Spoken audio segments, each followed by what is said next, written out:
பிரம்ம ஆஸ்திரம் என்பது பழங்கால இந்திய புராணங்களில் குறிப்பிடப்படும் மிகவும் சக்தி வாய்ந்த ஒரு ஆயுதமாகும். இது பிரம்மா தேவரால் உருவாக்கப்பட்டதாக நம்பப்படுகிறது.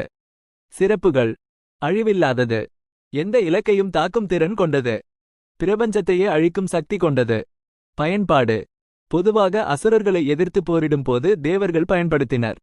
சில புராண கதைகளில் இது பிரபஞ்சத்தை மீண்டும் உருவாக்கும் சக்தியாகவும் குறிப்பிடப்படுகிறது.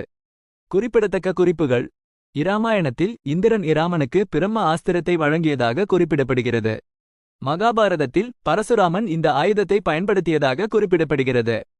முக்கியமானது: பிரம்ம ஆஸ்திரம் என்பது ஒரு புராண கதைக்களம் மற்றும் இது உண்மையான ஒரு ஆயுதம் அல்ல. மேலும் தெரிந்து கொள்ள விரும்புகிறீர்களா? பிரம்மா தேவர், இராமாயணம், மகாபாரதம். உங்களுக்கு வேறு ஏதாவது கேள்விகள் இருக்கிறதா? பிரம்ம அஸ்திரம், புராணங்கள், இந்து கடவுள், இராமாயணம்.